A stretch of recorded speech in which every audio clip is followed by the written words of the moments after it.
Greater Portmore because of this bomb threat that was received sometime after 8 this morning in an email.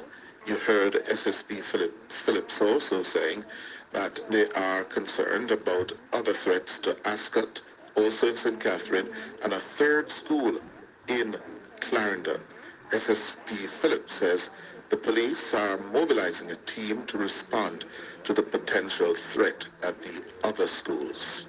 I'm learning of another school somewhere else. I'm not sure where that school is. But we're treating with it. The response by the school was pretty good in getting the students out in quick time. I must commend them for that. That was extremely commendable.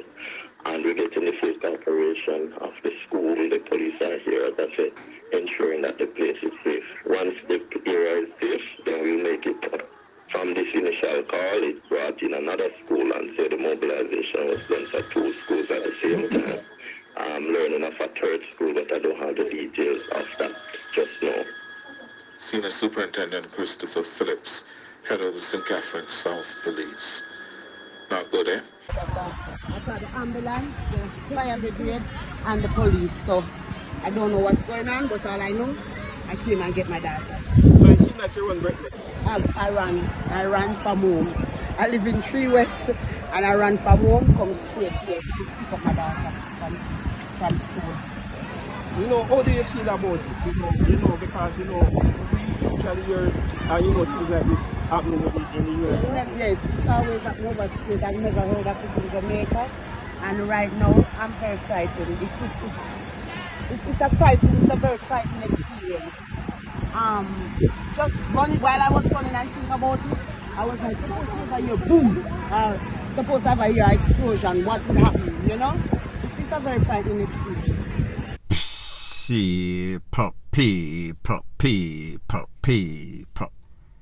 Que pasa, sapa, say what they do. Welcome to Crime Time News, where the difference is in the meds. Call it news with a buzz. This one is called Idle Dog Walk Idle Monkey. What this means, the devil always finds work for idle. The voice note that you heard, it is based on a couple of voice notes that was received by the school board, specifically the JCF, in which some people are making threats to several schools in Jamaica. Some in St. Catherine, some in Clarendon, different places.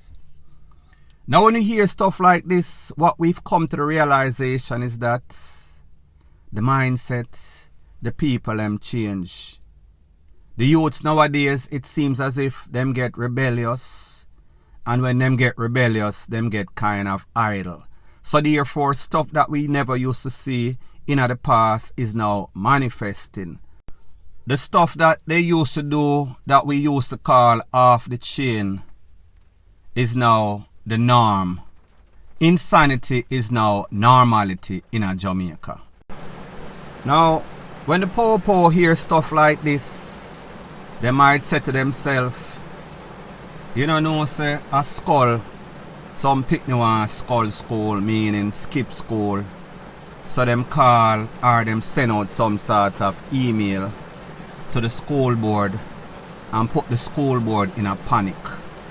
When we hear they hold news conference for stuff like this, we should not take it for granted and say, I do some idle at them here, because we see the mindset, we see that the stuff that these youths are doing nowadays, we have to take everything serious, because if we don't, we are going to live to regret it, or DIE, to regret it.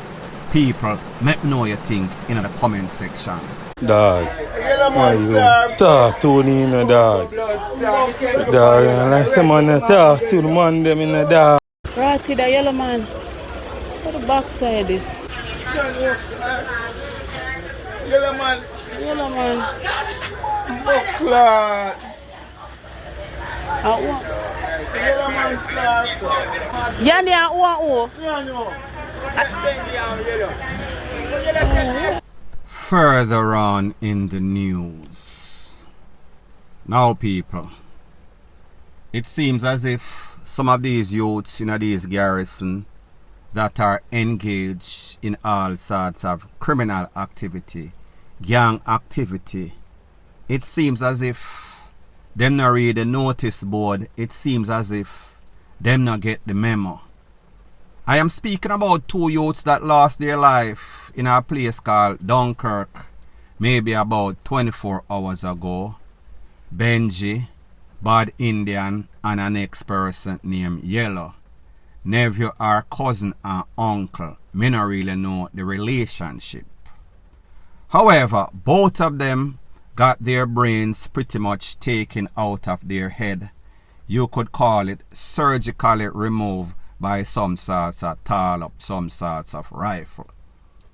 The 2 pictures that are out there, it shows a man in a blue t-shirt and a brown shorts. His head look like him get a piece either behind him ears that exit through his eye or up in him forehead.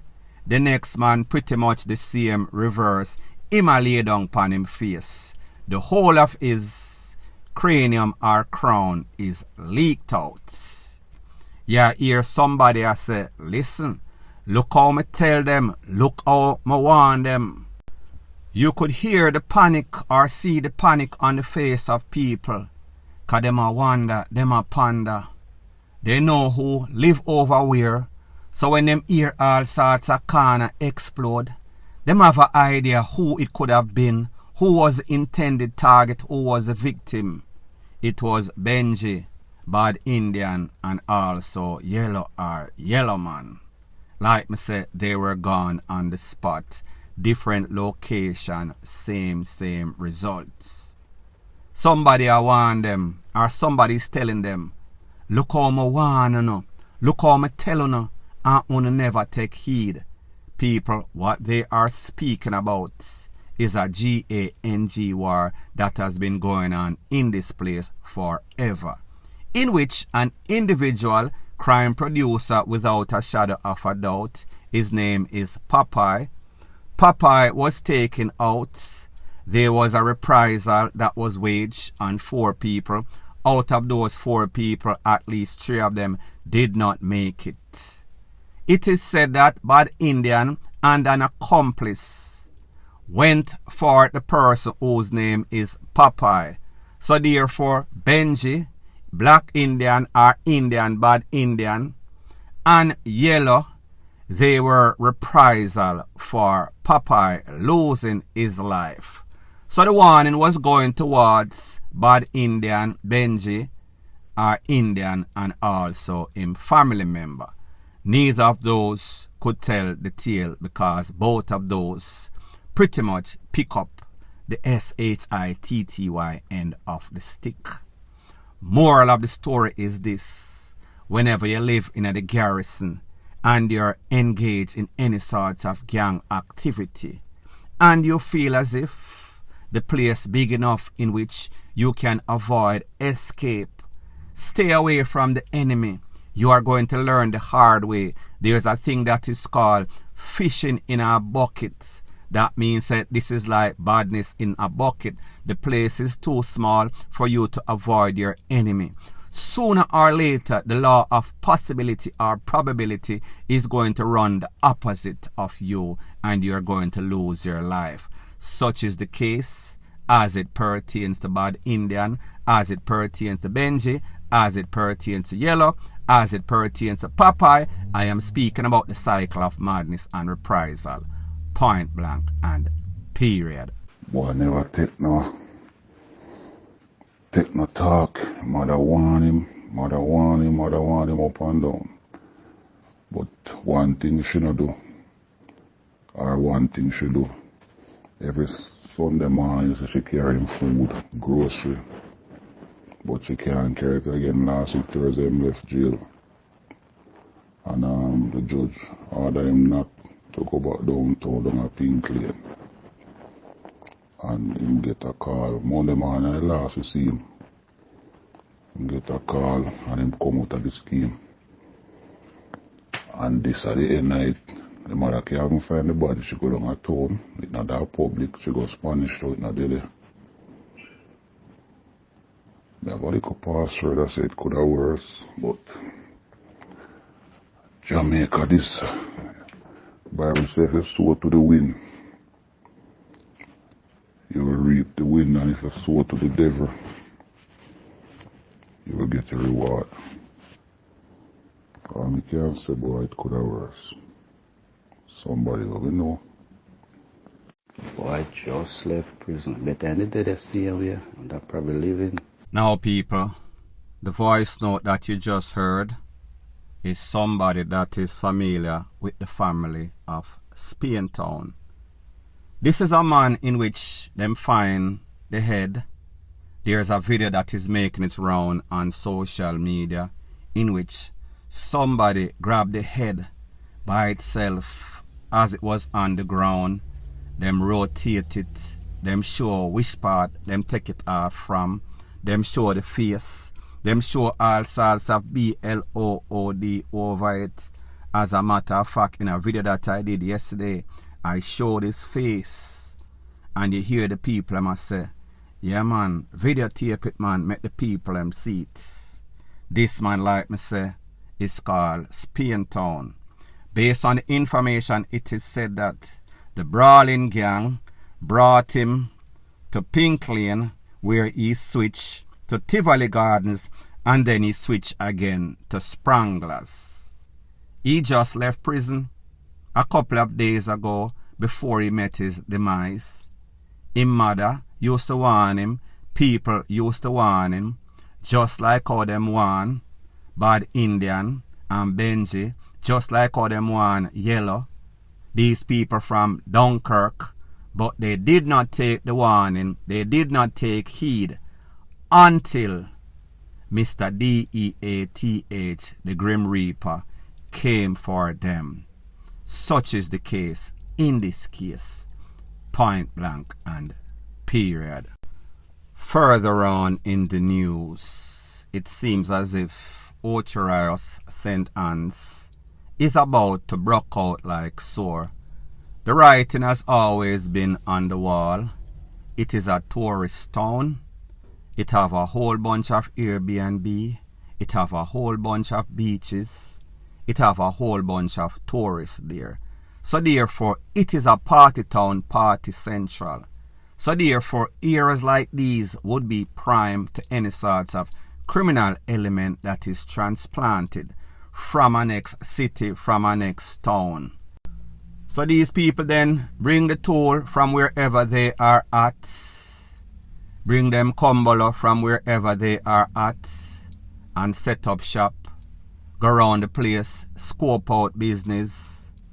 Them know say them cronies are them opposition in the spot to because the spot hot, the spot is jumping, the spot is popping. But like the saying goes, Chicken Mary, hark the near. When you think of peace and safety, it is a sudden destruction. Destruction is up on you. I am speaking about a spate of robberies, SHOOTING,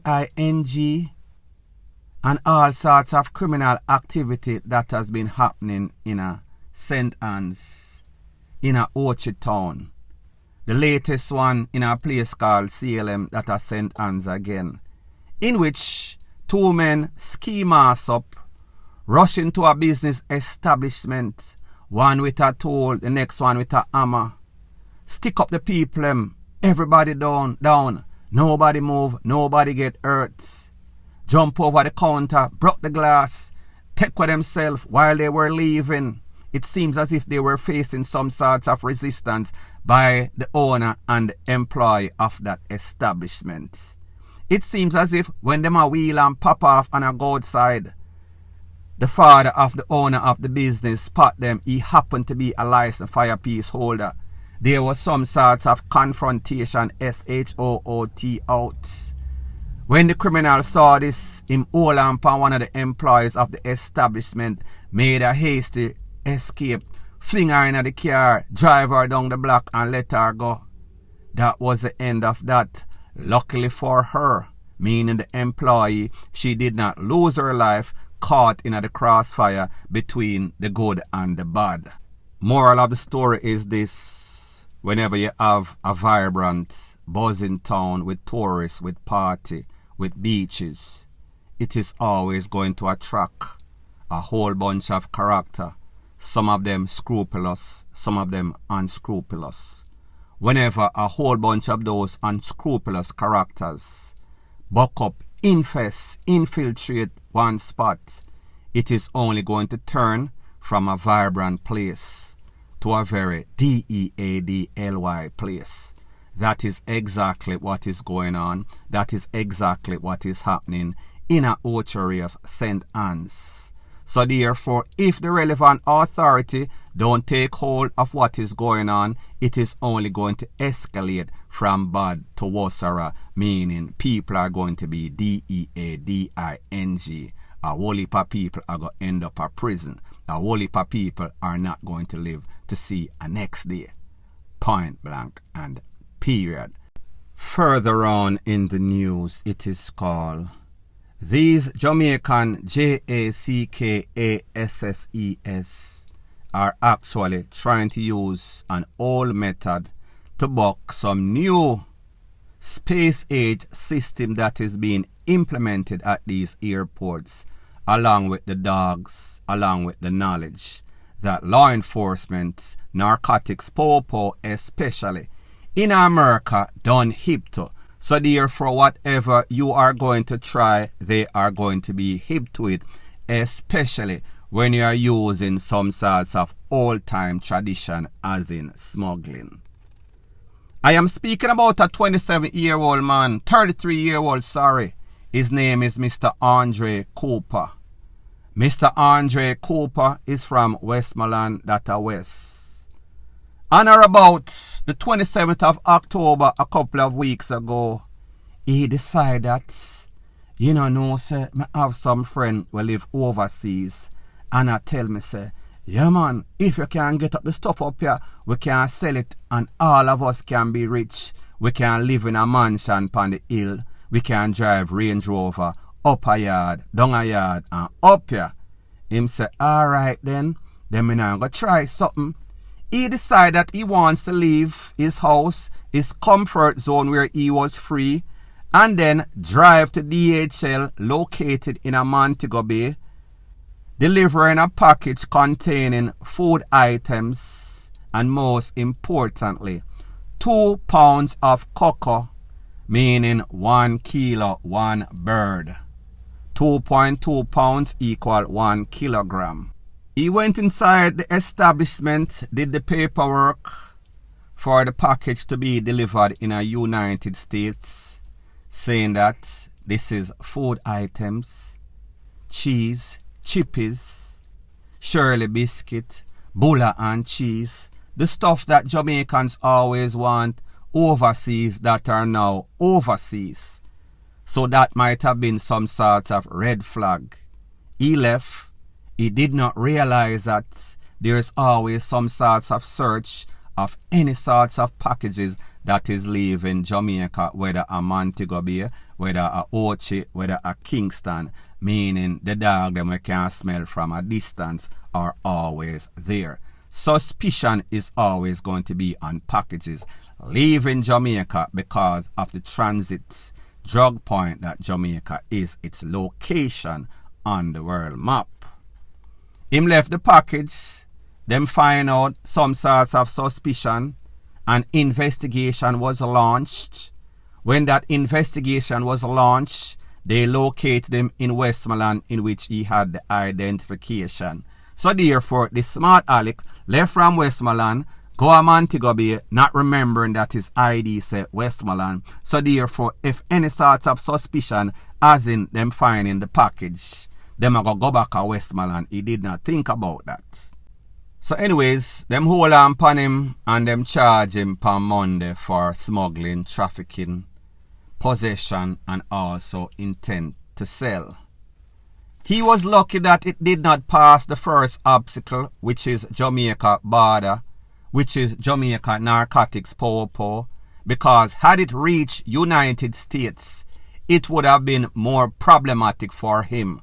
So therefore, the moral of the story is this: if you can jump over the first obstacle, in a Jamaica, chances are you're going to pretty much trip, drop, and buck out your teeth when it reaches America. Because more than likely, with all those X-ray, finest technology, finest dog, and the suspicion of any sorts of package leaving from Jamaica, going to America, especially stuff that is easily or readily available. Them are go suspicious. It are go drop all sorts of red flag, all sorts of bulb are go on in them head. But people, then again, like me say, some of these people, they are always thinking that them smart than the system. However, they are using all sorts of all-time tradition, as in packing up box with cocoa and expect to pretty much jump over all of the obstacles that are before them. It makes absolutely no sorts of sense. Mr. Cooper is learning the hard way that, listen, do not play with these people's system. Point blank and period. So anyways, people, thanks once again for checking out my video. If you appreciate videos like this, please show your appreciation by liking, commenting, sharing, and subscribing to my channel. That is how YouTube promotes videos like these to like-minded, sensible persons like yourself. And last but not least, please subscribe to my next channel. It is called Jamaica Dancehall Source. I'll be pinning the link to that channel in the description of this video. Bless up.